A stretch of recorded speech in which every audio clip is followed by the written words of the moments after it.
야당에서는 이 집단 감염 사태를 두고 군 통수권자인 문재인 대통령에 대한 책임론까지 제기를 했습니다. 그동안 입장 표명이 없었던 문재인 대통령, 오늘 이런 발언을 했습니다. 신속하게 군 수송기를 보내 전원 귀국 조치하는 등 우리 군이 나름대로 대응했지만 국민의 눈에는 부족하고 안이하게 대처했다는 지적을 면하기 어렵습니다. 이런 비판을 겸허하게 받아들이면서 치료 등 조치에 만전을 기하고 다른 해외 파병 군 부대까지 다시 한번 살펴주기 바랍니다. 그리고 오늘 총리와 국방부 장관도 모두 고개를 숙였습니다. 국가를 위해 헌신해온 우리 장병들의 건강을 세심히 챙기지 못해서 대단히 송구합니다. 저 멀리 해외 바다에서 국가와 국민을 위해 헌신해온 청해부대 34진 장병들을 보다 세심하게 챙기지 못해 다수의 코로나19 확진자가 발생한 것에 대해 국방부 장관으로서 무거운 책임을 통감하며 청해부대 장병 및 가족 여러분과 국민 여러분께 깊은 사과의 말씀을 드립니다.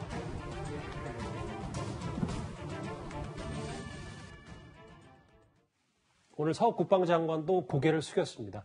총리, 국방장관 사과, 이제 할 수 있는 조치는 했다고 하더라도, 위원정 의원님, 대통령의 발언, 군이 안이하게 대처했다는 지적을 면하기 어렵다. 사과 대신 군을 질책했다. 이런 평가가 있습니다.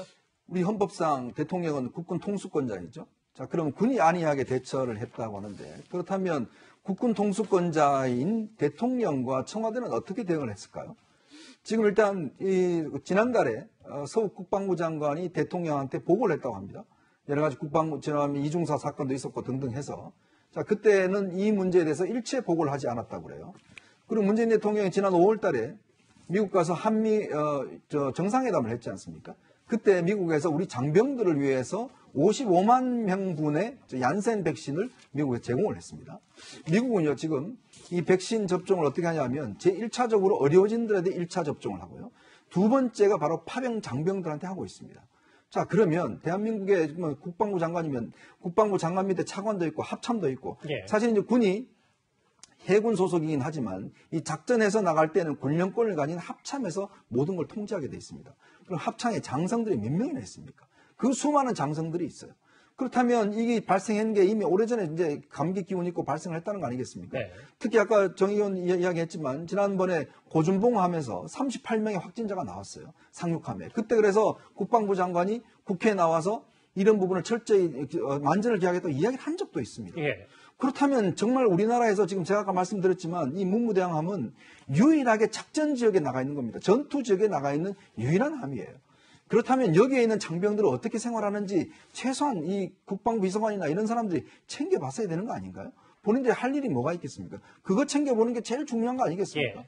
그렇다면 대통령도 이렇게 지금 국방부만 질타할 게 아니라 왜 이게 어떤 면에서 국방부 장관이 지금 한 달에 한 번씩 대국민 사과를 하고 있는데 이게 지금 개인의 문제, 이게 단순히 어떤 이 문제가 아니라 저는 이 시스템의 문제라고 봅니다. 예. 왜 이런 문제가 청와대까지 보고가 되고 지시가 내려고 이런 게 없었는 건지 단순히 국방부를 질타할 게 아니라 그 시스템에 대해 대통령은 국민들 앞에 나와서 사과를 해야 됩니다. 저렇게 국무회의 석상에서 국무위원들 앞에 사과할 게 아니고 정식으로 국민들 앞에 나와서 이 사태에 대해서 사과하셔야죠. 항상 사과가 수석 비서관들 앞에서 국무위원들 앞에 사과하시는 게 아니라 정식으로 국민들 앞에 나와서 이 문제에 대한 자초지정을 이야기를 하고 사과하는 게 저는 국군 통수권자로서 국민들한테 해야 될 일이 아닌가 생각이 듭니다. 예. 지금 조금 전에 속보로도 만나봤던 첫 번째 수송기가 이렇게 도착을 한 것 같습니다. 조금 전 화면을 저희가 지연으로 좀 뒤늦게 보여드리고 있는데요. 헬리콥터도 이어지고 있고, 이 화면이 저도 지금 이제 속보로 전해들었기 때문에 언제 끊길진 저도 잘 모릅니다. 다만, 저렇게 방호복을 입은 그 장병들의 모습도 보이고, 5시 반쯤에 첫 번째 청해부대 수송기가 착륙한 모습, 저희 현장 화면 속보로 함께 만나보고 있습니다. 두 번째 수송기는 6시 30분쯤 도착을 한다고 하니까요. 그때도 한번 속보로 전해드리도록 하겠습니다. 다시 저희가 준비한 소식으로 가볼까요? 중요한 건 아덴만에 백신을 보낼 수도 있지 않았냐는 비판이 계속 나오고 있습니다. 그런데 군과 방역당국은 책임을 떠넘기는 듯한 발언도 하고 있는데요. 화면부터 만나보겠습니다. 국제법 관련해서는 이 부분은 이제 저희 군인에 대한 접종이기 때문에 제약사와 협의를 해서 백신을 보내는 것은 문제가 없을 수 있을 것 같습니다. 해외 파병 부대에 백신을 보내려고 했지만 질병청이 국외 반출이 안 된다라고 얘기한 거는 합참의 사실 확인이 필요한데요. 저희가 아직 국외 반출 관련해서 세부적으로 논의한 적은 없었습니다. 어제는 정은경 청장이 저런 얘기를 했어요. 군과 세부적으로 백신 관련해서 해외 파병 부대에 전해주는 거를 논의한 적이 없다. 그런데 오늘 국방부와 질병관리청이 공동으로 입장문 냈는데 구두로 협의한 적은 있다. 이렇게 입장을 좀 바꿨습니다. 저거 또 혼나야 될 것 같아요. 왜냐하면은 처음에 그 질병청장, 정은경 청장이 말한 게 맞을 거예요. 왜냐하면 지금 얘기가 결국에는 백신을 보낼 수도 있었다라는 얘기를 한 거거든요. 말은 되게 어렵게 얘기했지만. 그렇지만 협의하지 않았다. 이렇게 얘기를 하니까 아마 국방부에서 난리가 났겠죠. 왜 그렇게 얘기했냐고. 그러면서 협의한 바 있다고 얘기해달라. 아마 이러지 않았을까요? 그러니까 이제는 뭐냐면 문서로 그러면 협의를 하면 문서가 남아있을 거 아닙니까? 회의를 했으니까. 그러면 그 문서를 제공해달라고 할까봐 이제는 그걸 어떤 식으로 빠져나가냐면 구두로 협의한 바 있다. 이렇게 아마 한 것 같아요. 이건 일단 정 의원님의 추론이죠. 제 추론이죠. 예. 왜냐하면 제가 국방위원을 오래 했기 때문에 지금 이 내용만 딱 봐도 무슨 일이 안에서 있을 수 있겠다라는 생각이 드는 거예요. 예. 그래서 저것도 이거 직무유기 분명히 이런 얘기가 나올 거니까 결과적으로는 구두. 저는 저 단어가 정말 싫어요. 지금 여기서. 구두가 뭡니까? 구두로 협의한 바 있으나. 그래서 제가 볼 때는 그 협의한 바는 없었다고 보여져요. 그러면 사과해야 되죠. 그 다음에 이 정도 되면 대통령께서는요, 이 국방부 장관을 이제는 경질해야 됩니다. 그리고 이제 대통령께서 그냥 겸허히 수용한다 이런 말씀이 아니고 더 나가서 사과하시고 국민들께 이제 국민들 마음을 좀 달래주셔야 되지 않겠습니까? 알겠습니다. 장혜찬 평론가님, 다음 화면을 좀 같이 만나볼까요? 이 작전명 오아시스 공개를 두고도 이제 과거 군생활을 오래 했던 신원식 의원이라든지 예비역 장성들은 이 이름조차 왜 공개했냐 여러 비판도 쏟아지고 있는데 그런데 코로나 확진자 이송 작전을 두고도 군 당국이 상당히 신속하게 했다. 또 이런 자화자찬까지 해서 또 새롭게 논란이 되고 있더라고요. 아니 문재인 대통령도 방금 입장 보면 나름대로 군 당국의 대처가 최선을 다했다 이런 평가를 하고 있지 않습니까? 지금 정미경 의원님 말씀하신 것처럼 군 관계자나 지휘계통 제가 봤을 때는 수사에서 형사 고발될 수도 있는 군사법정에 세워질지도 모르는 그런 일인데 국방부는 이 오아시스라는 수송작전을 자화자찬하고 있고 대통령은 국민에게 사과하지 않으면서 군의 대처가 나름대로 있었다. 이런 부분을 오히려 평가해주고 있습니다. 물론 국민에게 미흡한 평가 받는다고도 덧붙이긴 했습니다만 결과적으로 우리 군과 청와대의 인식이 이토록 국민 눈높이와 다르다는 걸 보여주는 직접적인 증거가 아닐까 싶고요. 마치 군에서 이번 수송작전을 과거 아덴만의 여명작전처럼 국민들에게 박수받는 작전일 거라고 착각하고 있는 것이 아닌가. 그런데 아덴만 여명작전과 다른 건 애초에 군이 방역 지침이나 우리 젊은 장병들의 안전 건강에 대해서 조금만 더 신경을 쓰고 일찌감치 제대로 된 조치를 했다면 하다못해 4월부터 수급된 백신을 우선적으로 공급하려는 실무적인 노력이라도 기울인 흔적이 보였다면 이 오아시스 작전이건 사막 신기루 작전이건 뭐건 간에 펼칠 필요조차 없었다는 게 핵심 아니겠습니까?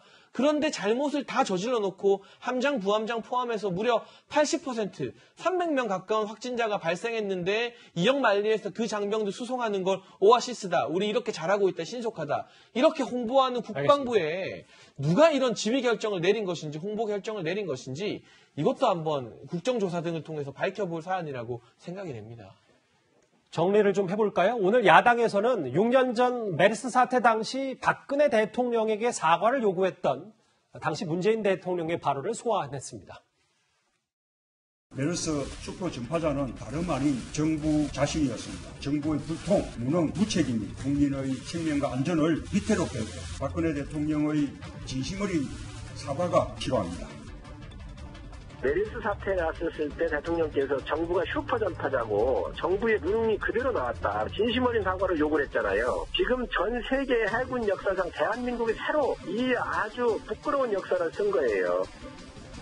대통령의 직접적 책임 그리고 사과, 대국민 사과가 반드시 필요하다고 생각합니다. 예. 최 교수님. 예. 야당에서는 문 대통령에 대해서 대국민 사과가 반드시 필요하다고 하고 있고, 지금 대권 주자인 가운데 하나인 최재형 전 원장은 백신 반출이 유통상의 문제에 어려웠다고 하는데 궁색한 변명이다 이렇게 꼬집었습니다. 그러니까 백신을 가능한 한 맞췄어야죠. 저는 그렇게 생각해요. 그러니까 정부가 조금 더 예를 들면 방역 당국이 조금 더 전향적으로 문제를 해결하려는 노력을 했어야 된다. 왜냐하면 이제 물론 아까도 제가 말씀드렸잖아요. 안이한 생각을 한 거예요. 저는 그렇게 보여요. 그러니까 배가 24시간 바다에 떠 있으니 안전할 거다 이런 생각하는 자체가 잘못된 거죠, 사실은. 왜냐하면 정기적으로 보급품을 받거나 주유, 그러니까 기름을 받아야 배가 움직일 수 있는 거잖아요. 그러면 기항을 할 수밖에 없어요.